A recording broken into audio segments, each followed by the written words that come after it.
Losing It, written by Victoria Wojcik and Deborah Wojcik. We hear a howling wind and waves crashing, followed by heavy breathing and a rapid heartbeat. Superimposed titles, December 6, 1930, Cold Moon Bay, Maine. Exterior coastline dusk. The wind whips off the sea as the fog rolls in.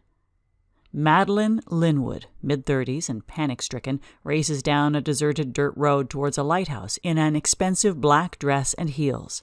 Someone, or something, menacing is bearing down on her. Madeline's neatly coiffed hairstyle falls in disarray around her face.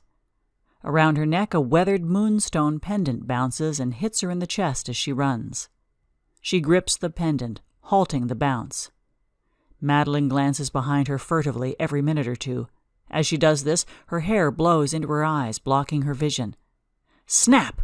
Madeline's heel collapses. Her lungs burn, yet she soldiers on, limping with intolerable pain. As she brushes the hair from her eyes, the light from the lighthouse swivels, blinding her. Madeline screams through the fog and the wind. Her scream turns into the call of seagulls, and the light from the lighthouse brings us to present day. Exterior, West End Beach, present day, morning. We hear seagulls and waves splashing against a rocky shore. The same lighthouse is off in the distance, up on a cliff at the end of a dirt road. It's a late summer, early fall morning. The sun is just below the horizon. This end of the beach is empty, with the exception of a teenage girl. Breezy Day Wilson, 16, daydreams alone on a rock while gazing at the ocean. She breathes deeply and closes her eyes, concentrating on the sound of the waves. A gentle breeze blows through her hair as the first rays of the sun's light illuminate Breezy's face. She opens her eyes. Exterior, East End Beach, morning. On the opposite end of the beach, Zander Knight, an athletic, neatly dressed 16-year-old, also sits alone on a rock. Zander studies the fading moon in the western sky through his handheld telescope while listening to neo-psychedelia dream pop music.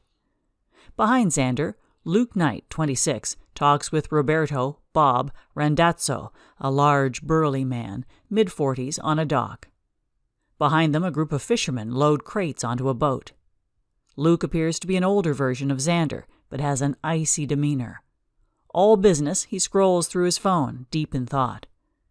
Bob whispers something in his ear. Luke's eyes dart to Zander, brings his telescope down and stares at the moon with a faraway look in his eyes.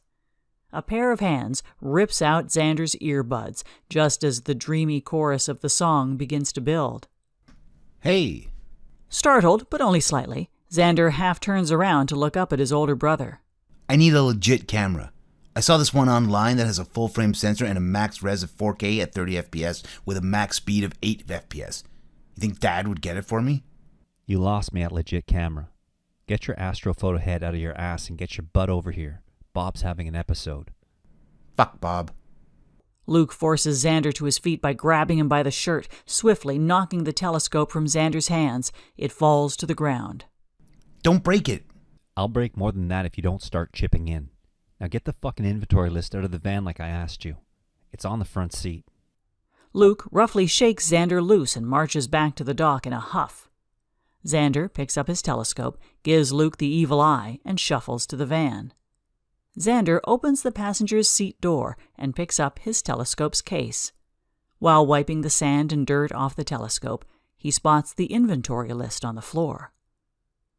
As Zander leans down to grab the list, Breezy whizzes past him on her bike, both oblivious to each other.